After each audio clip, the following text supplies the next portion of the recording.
Vamos a orar agradecidos porque el Señor nos tiene con bien, a veces un poco luchados en la salud, pero el Señor nos guarda, el Señor es bueno, es fiel. Así que vamos a ponernos de pie, a orar al Señor, encomendándonos para que Él dirija absolutamente todas las cosas. Así que oramos al Señor. Padre, en glorioso nombre de Jesús, te bendecimos, te exaltamos porque tú eres bueno, porque en tu bondad somos sostenidos, en tu bondad, Señor, recibimos vida. Y gracias, Señor, porque no solamente nos has salvado por gracia, sino que cada día nos sustenta tu gracia. Y en esta hora queremos dedicar este tiempo para que tú seas glorificado con lo que vamos a estar aprendiendo, con lo que vamos a estar viendo. Señor, ilumina nuestras mentes por la obra poderosa de tu Espíritu y ayúdanos a no tener solamente una sana doctrina, sino también una sana práctica.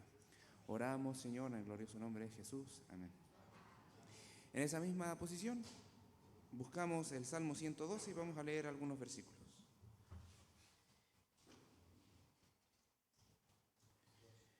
112, el Salmo 112 de la lectura que estamos llevando.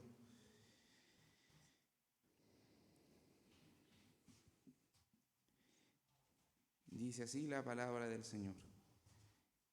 Bienaventurado el hombre que teme a Jehová y en sus mandamientos se deleita en gran manera. Su descendencia será poderosa en la tierra, la generación de los rectos será bendita. Bienes y riquezas hay en su casa, y su justicia permanece para siempre. Resplandeció en las tinieblas, luz a los rectos. Es clemente y misericordioso y justo. El hombre de bien tiene misericordia y presta.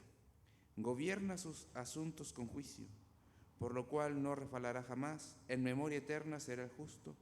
No tendrá temor de malas noticias, su corazón está firme, confiado en Jehová. Asegurado está su corazón, no temerá hasta que vea en sus enemigos su deseo. Reparte, da a los pobres su justicia, permanece para siempre. Su poder será exaltado en gloria. Lo verá el impío y se irritará. Crujirá los dientes y se consumirá. El deseo de los impíos perecerá. Que el Señor bendiga nuestros corazones con su palabra. Pueden tomar sus asientos. Bien, vamos a pasar a las clases. Si hay niños, que puedan pasar a sus clases. Si no hay niños, tenemos a María Gracia. Entendemos que algunos hermanos están complicados de salud, algunos hermanos están delicados de salud y durante estos días se envió un comunicado para que los hermanos que se viesen delicados pudiesen tomar ciertas medidas. La idea es poder cuidarnos todos porque estamos pasando momentos complejos como sociedad, así que entendemos esa realidad y seguimos orando por ellos. Bien, vamos a seguir con la serie que estamos llevando sobre la iglesia y vamos a estar viendo, lo que viene a continuación de la membresía. Ya tenemos establecido lo que es la iglesia, tenemos un entendimiento de lo que es la membresía, aunque hay que añadir, creo que solamente un breve anexo, que tenemos que entender que la Iglesia de Unión de Centros Bíblicos tiene su estructura corporativa. Entonces, las personas que firman y que se hacen miembros responden a la realidad bíblica que estudiamos, pero también hay ciertas cosas que debemos de ser conscientes. Por ejemplo, que como ser un estamento legal cuando se firma, se tiene que considerar a personas mayores de edad, mayores de 18 años. Entonces, en ese sentido, podemos ver a los hermanos que son bautizados antes de esa edad y que pueden estar sirviendo, disfrutando de la cena del Señor, pero el llamado a la membresía como tal, legal, finalmente podríamos hacerlo una vez ya que cumpla la mayoría de edad. Antes de eso no podemos hacer firmar un documento legal, pero quizás podríamos tener otra modalidad dependiendo como caso a caso.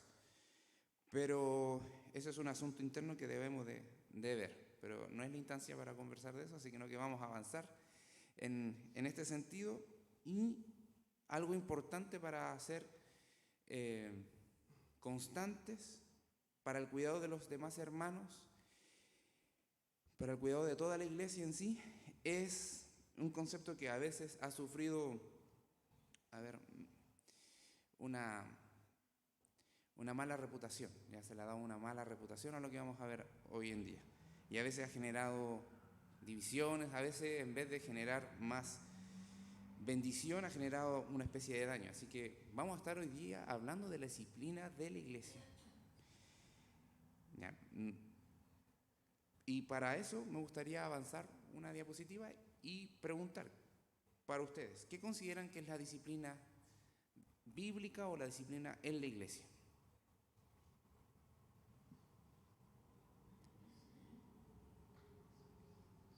Levantando la manito y sin miedo. Mano Carlos.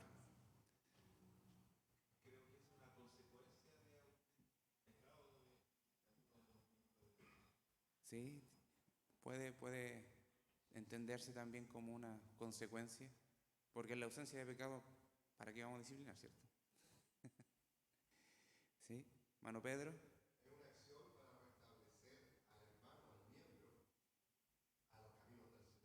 Claro, tiene como esa finalidad también. Entonces, son varias cosas. ¿Alguien quisiera agregar algo? ¿No?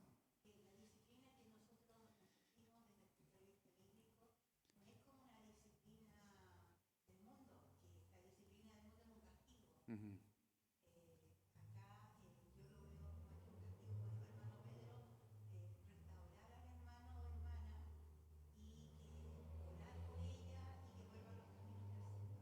Claro. Sí, tiene toda esa arista. Tenemos la idea de restauración y también muchas veces vemos consecuencias porque al que no peca, ¿qué se le va a decir? Pero el punto es también que vuelva a los caminos del Señor.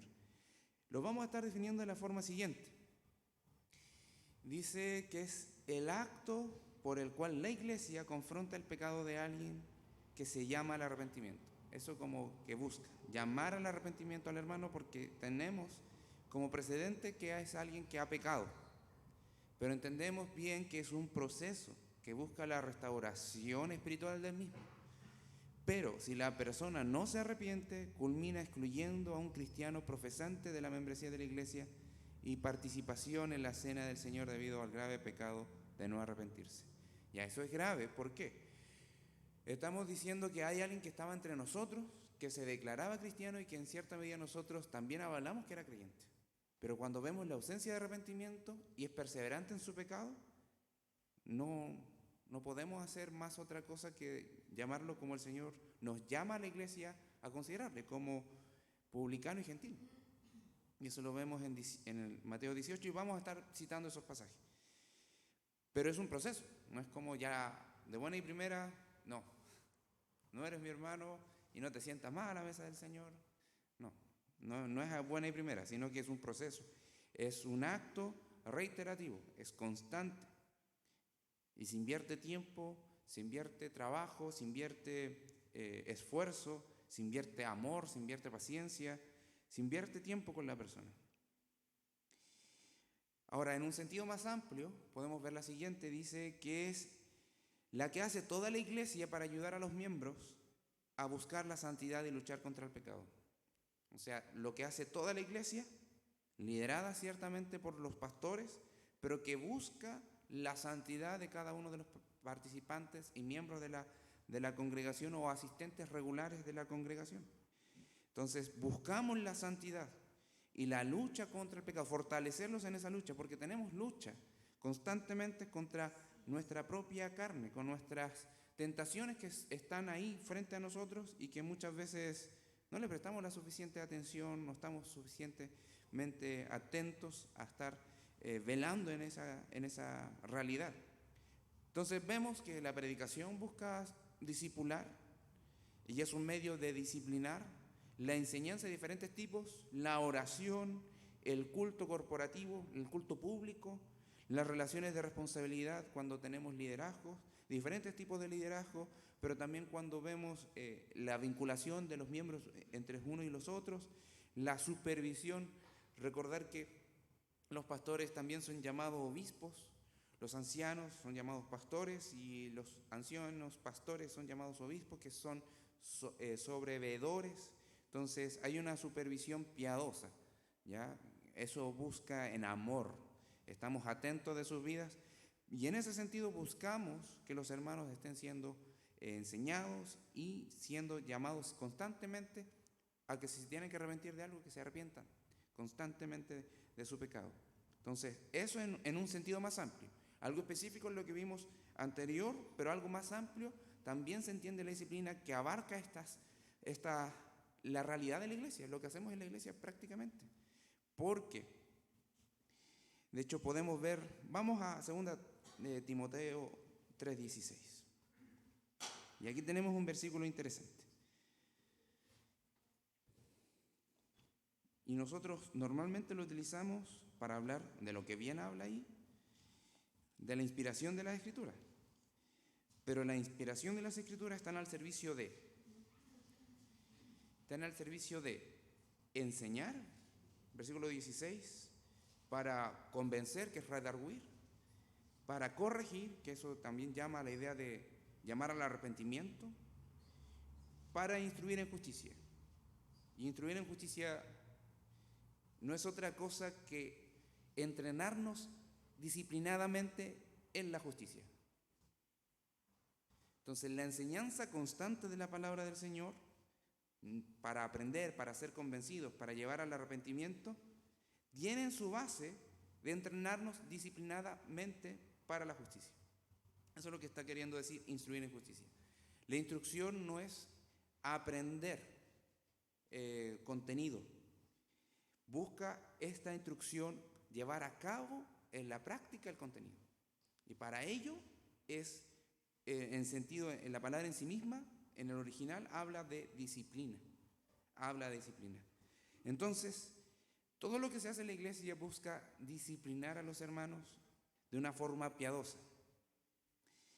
¿Por qué? Partimos de la base de que todos estamos luchando en nuestra vida espiritual con diferentes cosas que debemos estar mejorando.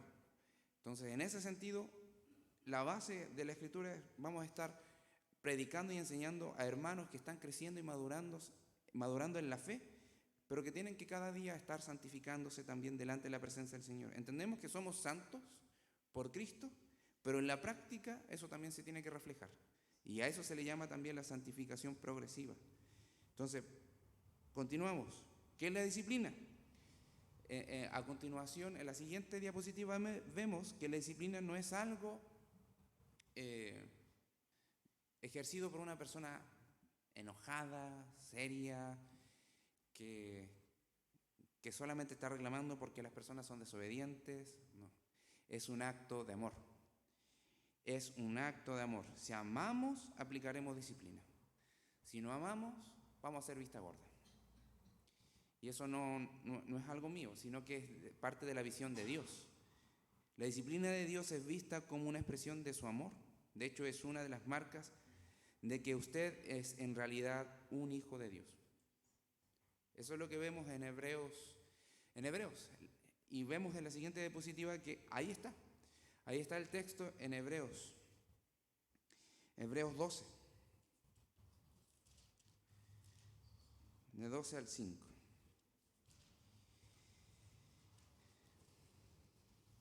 Perdón, 12, versículos 5 al 7, eso.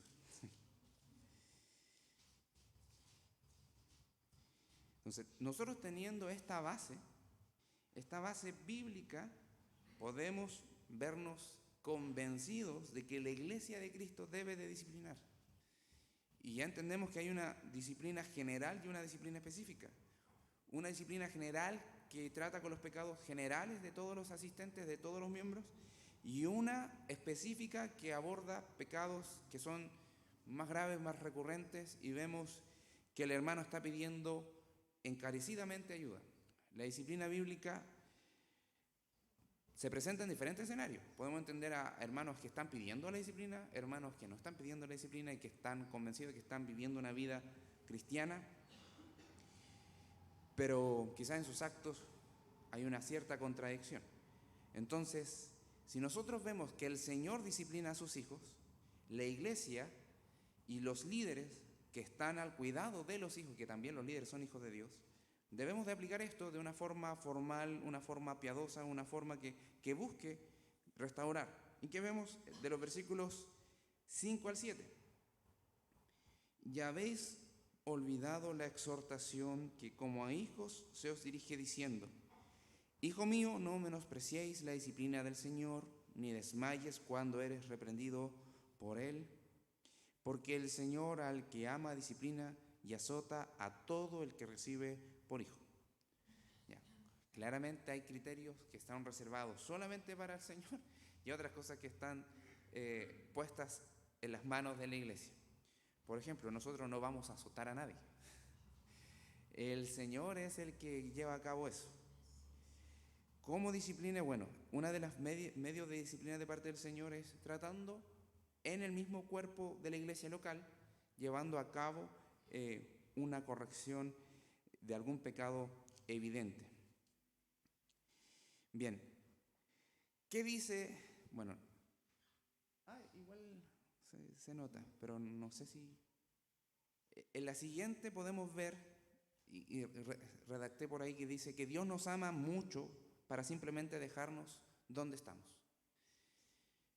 Eso se refleja en el Evangelio. Si algo vemos en el Evangelio es que por amor Dios envió a su Hijo muriendo por los pecadores. Entonces busca sacarnos de una condición, busca sacarnos del pecado, busca sacarnos de la muerte espiritual, busca sacarnos del reino de las tinieblas para llevarnos a la vida, a la santidad, a disfrutar de su amor. Entonces eso vemos en el Evangelio y no es un acto único. O sea, el Evangelio nos salva, por supuesto, pero constantemente está encaminando nuestros pasos a que andemos en la luz. Por eso en 1 de Juan vemos una exhortación constante de permanecer, perseverar en la verdad y perseverar en la luz. Entonces, su amor es un amor santo. Y eso es lo que va a buscar el Señor siempre con la disciplina bíblica. Que andemos en santidad. Lo que es mejor para nosotros no es conseguir siempre nuestros deseos. Y eso lo entendemos. Lo entendemos, sino tener nuestro camino alineado con el suyo. Siempre es la voluntad de Dios la que esté ahí. De hecho, tenemos algunos ejemplos. La crianza de los hijos. Hoy día estamos, saludar también a los papitos presentes. A los papitos presentes, que la próxima semana vamos a tener una fiesta. No, vamos a tener nuestro cocaví vamos a... No, de lo que con amor las hermanas estén preparando para los papitos. Así que la crianza, si vemos a los hijos que están haciendo de las suyas y sabemos que no están bien, no los vamos a dejar ahí. O sea, yo soy papá, pero mi bebé todavía viene en camino. Pero tengo la experiencia de hijo. Y cuando mi mamá me veía, o mi papá me veía haciendo algo que no se demoraban mucho en dialogar conmigo. No, sí dialogaban conmigo, pero cuando yo era rebelde, tenía que asumir las consecuencias. Ahí viene la idea de disciplina. También una disciplina de castigo, sí, y doy gracias al Señor porque me encaminaron muchas veces cuando estaba haciendo muchas cosas que no correspondían. Y ahí vemos el Señor en su carácter de Padre. Él ve no solamente nuestros hechos, nuestros actos, sino lo que estamos pensando, nuestra convicción de lo que creemos de Él y de lo que creemos de su palabra y de lo que creemos que debemos de practicar. Entonces el Señor nos disciplina constantemente y por eso el cristianismo apela al corazón, apela a la mente, apela al alma y que eso modele la conducta.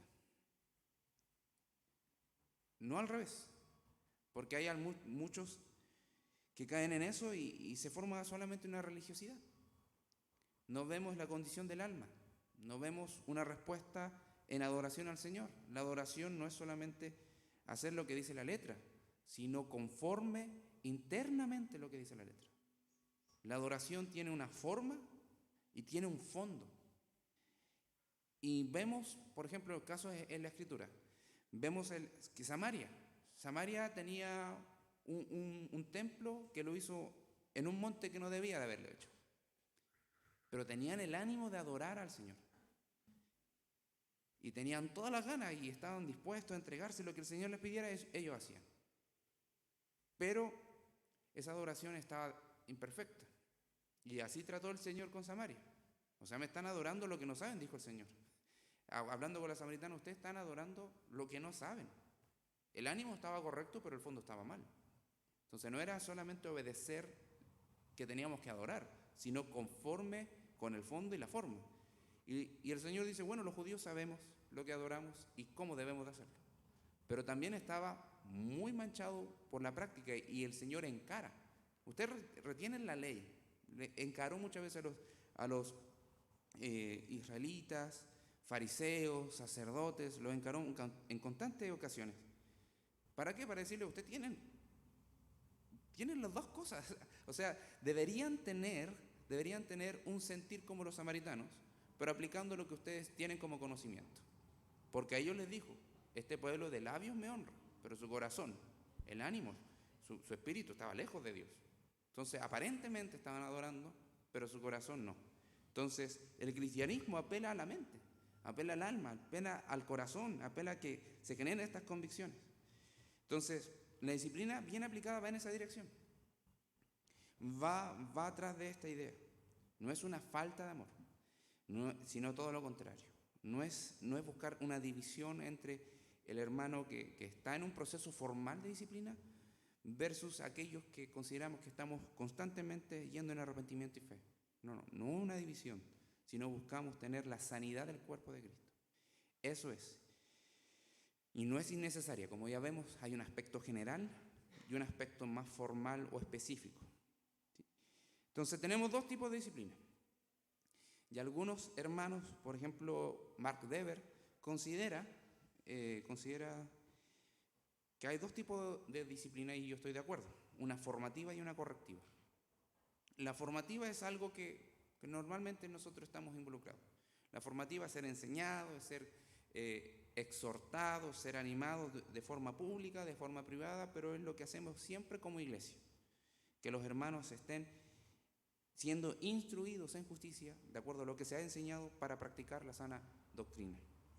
Pero la correctiva muchas veces se aplica de acuerdo al caso, y la correctiva tiene una instancia que nadie quiere llegar a esa instancia, que es la excomulgación o la excomunión o la expulsión de la comunión de alguien que decía ser creyente pero no ha respondido en arrepentimiento y fe. Eso es duro. Entonces vemos algunos versículos hasta ahí. ¿Alguna pregunta? ¿Comentario? ¿No? Entonces vemos en el Nuevo Testamento cuando se habla de la formativa y vamos a ver algunos pasajes. La disciplina formativa. Vamos a ir a Efesios 4. Y una de las cosas maravillosas que vemos en Efesios 4 habla la unidad del ministerio que el Espíritu Santo lleva a cabo en la totalidad del cuerpo de Cristo. O sea, lo voy a repetir. En Efesios 4 vemos la unidad del ministerio de llevar la palabra del Señor en la totalidad de la iglesia. Y parte con la idea de los que son instituidos como ministros y servidores. Pero esos ministros y servidores son encomendados ¿a qué? Vamos a partir a leer desde los versículos 11. Efesios 4. Efesios 4, versículo 11. Dice, y él mismo constituyó a unos apóstoles, a otros profetas, a otros evangelistas, a otros pastores y maestros, a fin de perfeccionar a los santos para la obra del ministerio, para la edificación del cuerpo de Cristo. Y eso lo entendemos. Versículo 13. Hasta que todos lleguemos a la unidad de la fe y del conocimiento del Hijo de Dios, a un varón perfecto a la medida de la estatura de la plenitud de Cristo. Entonces, entendemos acá que el propósito es hacer crecer a la iglesia. Parte con los ministros, versículo 11, y esos ministros hacen discípulos, ¿para qué? Para que ellos también sean obreros en el ministerio. Eso dice, a fin de perfeccionar a los santos, versículo 12, para la obra del ministerio. O sea, para que los hermanos en su edificación, en su crecimiento espiritual, identifiquen sus dones y lo pongan por obra en la congregación. O sea, el ministerio está liderado, por supuesto, pero es un ministerio de toda la iglesia, de acuerdo al don que han recibido, de acuerdo al don entregado de parte de Dios. Si enseñanza, enseñanza, si es servicio, servicio, si es liderar, liderar. Entonces, ese es el sentido. Entonces, vemos cómo sigue el versículo 14. Para que ya no seamos niños fluctuantes, llevados por doquiera de todo viento de doctrina, por estratagema de hombres que para engañar emplean con astucia las artimañas del error. Bueno, está describiendo a filósofos bien letrados o ávidos con el verbo, pero que buscan desvirtuar una sana interpretación y una sana práctica de la palabra del Señor. Y esa es una disciplina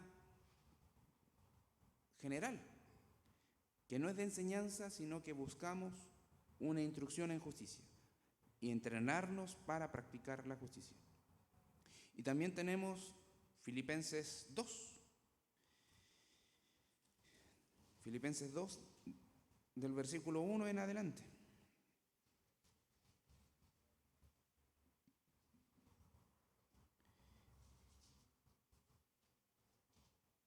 Bien, no sé si alguno quisiera ayudarme con la lectura.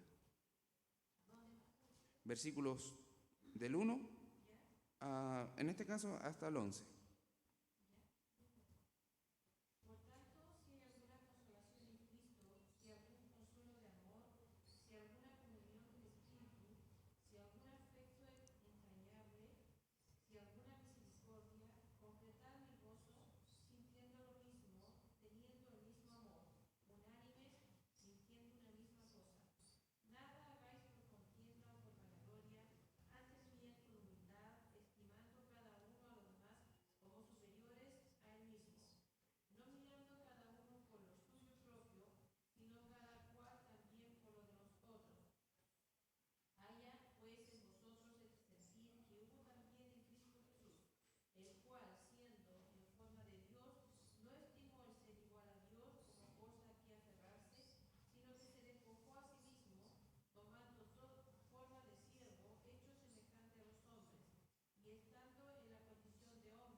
Amén. Es un texto maravilloso y siempre nos quedamos con el final. Siempre nos quedamos con el final, para que toda rodilla se doble. Ya, para eso tenemos que ser disciplinados. Perseverar en lo que está diciendo los primeros versículos, considerando el ejemplo de Cristo. Tomamos los primeros versículos, vemos la consolación que tenemos en Cristo, porque no estamos destituidos del cielo, sino que por Cristo nosotros tenemos una herencia incontaminada en los cielos, inmarcesible, que no puede ser arrebatada, que no puede perecer. Y esa consolación viene a nuestros corazones y debemos de compartirla. No con aquel que no la conoce, sino que entre nosotros también. Si hay algún consuelo de amor, en Cristo, y siempre es en Cristo. Si tenemos comunión los unos con los otros, si tenemos afecto, ese amor que viene de las entrañas, eso está queriendo decir, ese amor profundo que nace de la guata, que nace de lo más profundo de ti, de ese amor está queriendo decir el Señor. Si hay alguna misericordia que vemos recibida, tenemos que unirnos en el gozo, completar ese gozo, y debemos de procurar estar siempre en lo mismo, teniendo el mismo amor, sintiendo una misma cosa. ¿Y qué es lo que debemos de sentir? No hacer ninguna cosa para ser reconocidos vanamente, sino por el bien del otro. Y tenemos que verlos como superiores. Vemos a un hermano recién converso, mirarlo como superior. No importa cuánto tiempo lleve, quién sea, dónde esté, debemos de verlo superior, y ahí aplica lo que vemos más adelante, de que el Señor, siendo Dios, no tomó esa condición como para eximirse de lo que tenía que hacer, sino que tomó eso y se humilló. Y ahí vemos la glorificación del Señor. Entonces, la disciplina, aquí vemos varias cosas. La constancia de estar enseñando la palabra del Señor, de entrenar nuestros corazones a que no podamos sentir cualquier cosa, sino que estar sintiendo unánimemente lo que el Señor nos manda a sentir, pero también disponer nuestra vida al servicio, así como Cristo la dispuso. Así como Cristo la dispuso. Y eso es una disciplina formativa. Y eso es vida de iglesia. Finalmente la disciplina está en la vida de la iglesia, de una forma general. Pero nosotros siempre nos quedamos con la disciplina correctiva. Cuando tomamos el caso formal y empezamos a hablar personalmente con el hermano, con los involucrados. Y esa es la disciplina correctiva. Cuando ya necesariamente tenemos que apuntar a un pecado que está haciendo daño a los hermanos, cuando está haciendo mucho daño a la persona.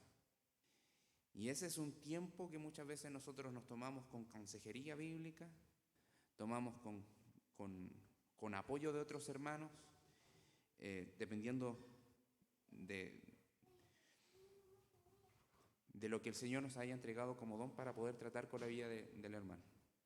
Entonces, en el Nuevo Testamento ordena y representa la disciplina correctiva en pasajes como Mateo 18, del 15 al 17.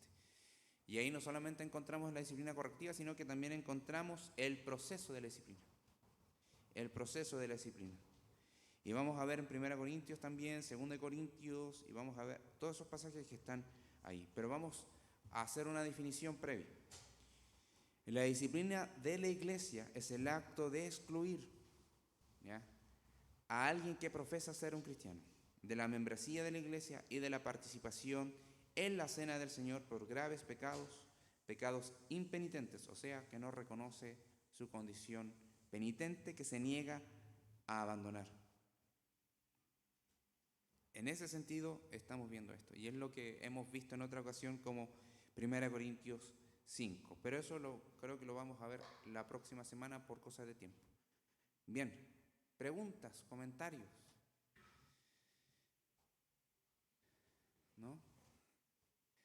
Ya, también vamos a tener que ver un alcance de la disciplina en los pastores.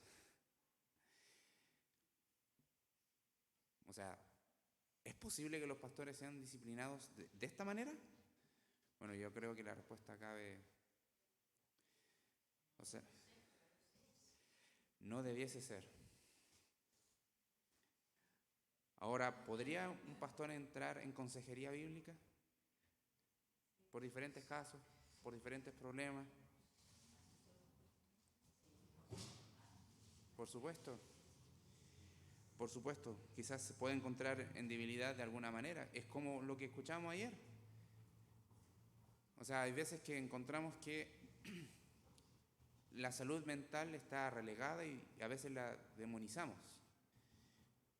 Pero hay datos de 150 pastores que están yendo a psiquiatras. 150 pastores, y uno diría, pero ¿cómo el pastor va a estar visitando a un especialista? Bueno, yo no sé qué tipo de liderazgo están aplicando esos pastores que están yendo allá. Pero lo que entiendo es que he visto a muchos pastores, yo lo he visto, no de esta denominación, de muchas denominaciones. Bueno, porque antes trabajé en Sociedad Bíblica, no sé si... Y ahí conocí un montón de pastores, un montón de iglesias, estudiando en la universidad también, y escuché de varios casos, donde por estar solos en el ministerio, que estaba él, y ni siquiera había un grupo de ancianos, sino que estaban los diáconos. Se llevaban una carga desmedida, que ningún ser humano, ni siquiera en el tiempo de Moisés, fue algo espiritualmente posible. Entonces caían en asuntos de problemas de salud nerviosa, salud mental, que su cuerpo quería, o sea, su mente quería algo, pero su cuerpo respondía de una forma muy distinta Entonces es una realidad que a veces, por decisiones que no son sabias, caben. Pero hay veces que situaciones te aparecen en el camino y que si no se le da una respuesta sabia conforme a la palabra del Señor, o al menos que seas ayudado a tratar esas cosas, no,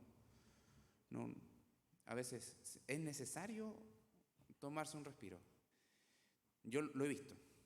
Hermano Jorge.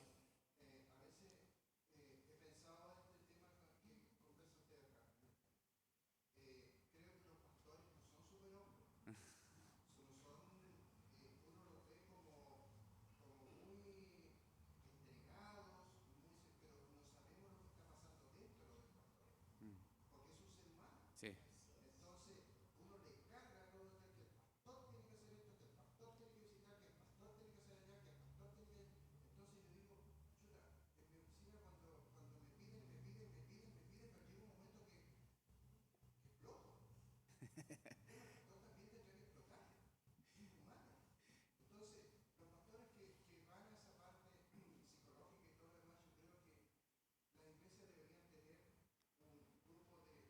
Consejero.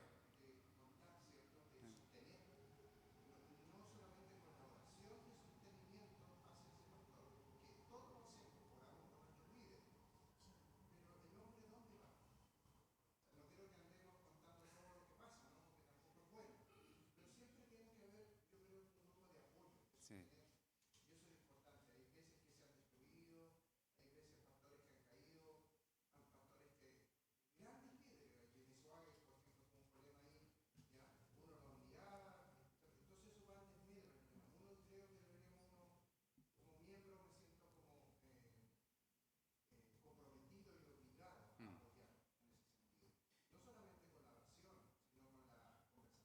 Mm, mm, mm.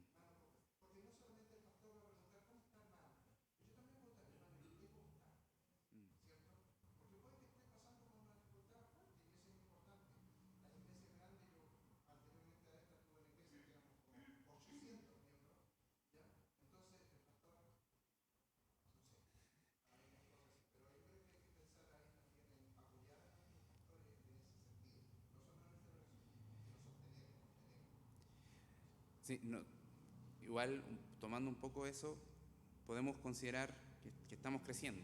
Poco a poco estamos creciendo como iglesia y colocándonos en el escenario de que llegásemos a 100 miembros, suponiendo el caso. O 150, 200, ya. O los que usted quiera. Es posible que un grupo de 4, y si sumamos los diáconos, 8, podemos estar pastoreando a 200 personas. Públicamente quizás, pero entre las casas, interiorizándonos en las vidas, es una locura. Es difícil. Si nos complicamos con números 50, 60, 80, si para nosotros eso es como, es harta pega, harto trabajo. Y hay visitas pendientes, hay conversaciones pendientes, y a veces quedamos ahí corto de tiempo. Imagínense pensando en más hermanos.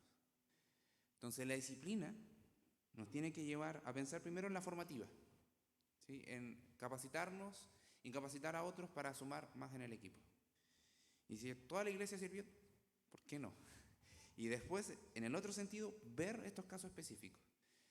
Podríamos pensar en un equipo de consejeros, como que la instancia de la mediación, ya la instancia previa a sumar hermanos en el caso del conocimiento, porque vemos en conocimiento de causa, vemos Mateo 18, que primero dice, si un hermano te ofende, bueno, ve tú y conversa con él.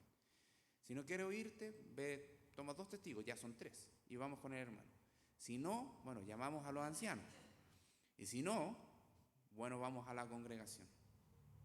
Entonces podemos pensar en un equipo que esté encargado de eso, liderado también por el liderazgo de la iglesia en sí. Pero es arduo el trabajo, y estábamos hablando de que los pastores también deben estar considerados en ese sentido porque están están creciendo en su vida espiritual. Y esa es la idea, que sigamos creciendo en la vida espiritual. Que tengamos un estudio teológico 4 o 8 años es una parte. Y deberíamos apuntar también a seguir capacitándonos, pero también seguir teniendo disciplina, en esa disciplina relacional, para poder ser edificados, porque también somos ovejas.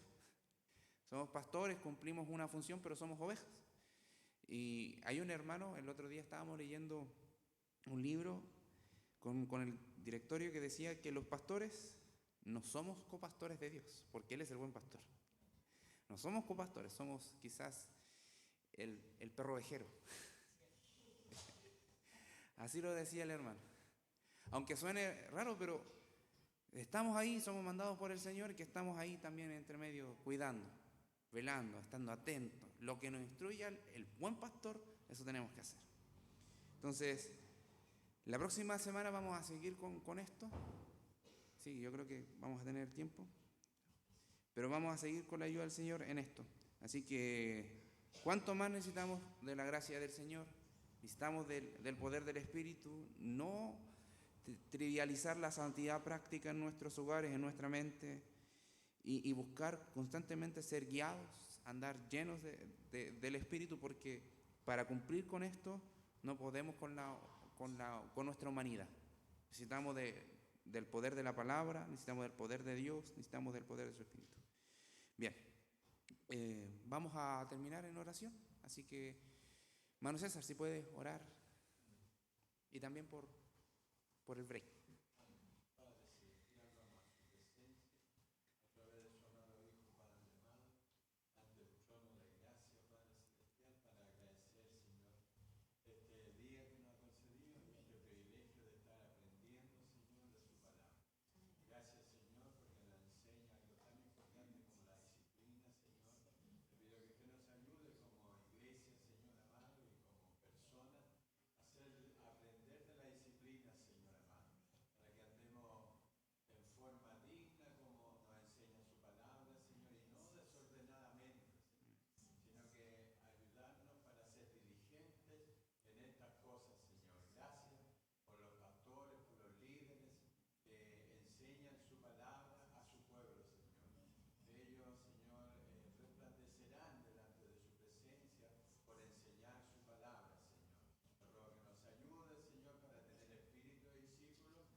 Amén. Estamos en receso, hermano.